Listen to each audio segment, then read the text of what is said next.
Well, we've now been 7 days since the night 2 Democratic debate. We have seen 20 Democrats talk, and in the 7 days since then, we have seen all kinds of polls of all shapes and sizes showing us that there is complete disarray in the Democrats' numbers. Joe Biden slipped, Bernie slipped, but then Bernie actually didn't slip according to the latest poll. Harris is in third place, but nope, now she's actually tied with third place with Elizabeth Warren, who also rose.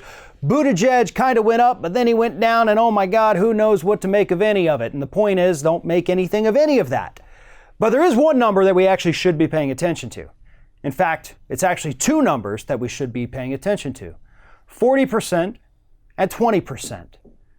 40% are the number of self-identified Democrats who also happen to be African Americans who supported Joe Biden prior to Thursday night's appearance in that debate.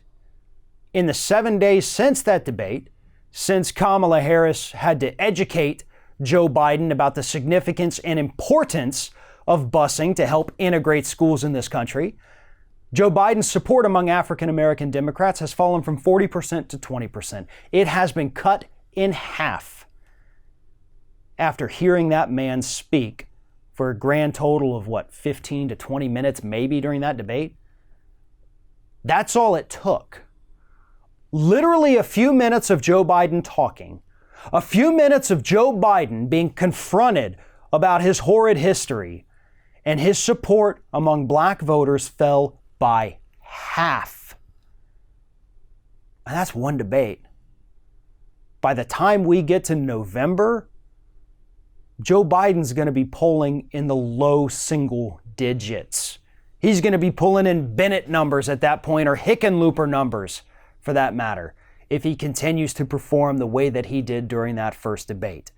Now, there's a chance, obviously, that Joe Biden's going to rebound, going to show African American voters that he's not the same person he was in the 70s and 80s and 90s and early 2000s and up until about a year or two ago, I guess. Maybe he's changed since all of that. But I doubt he's going to be able to overcome that. All Kamala Harris did was call him on one of his worst stains on his legacy. And that isn't by far the only stain he has on his legacy. She could have hammered him about Anita Hill. She could have hammered him about a million other things, but she only had to do it on the one. And his support among African Americans fell by half. And here's the reason I want to bring that number up anyway. Remember in 2016, where did Bernie Sanders struggle? He struggled with African American voters. The attacks against Bernie coming from the Hillary Clinton folks were constantly, Bernie can't win the black vote. Well, he's actually now the most popular politician amongst the black voters. But where are they right now with Biden?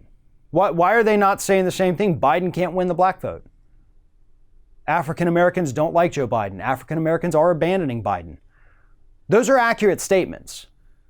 And all it took was Kamala Harris for 90 seconds pointing out what a horrid history Joe Biden actually has. Imagine what's going to happen when another candidate goes up there and maybe they get 2 minutes to talk about Biden's horrible history.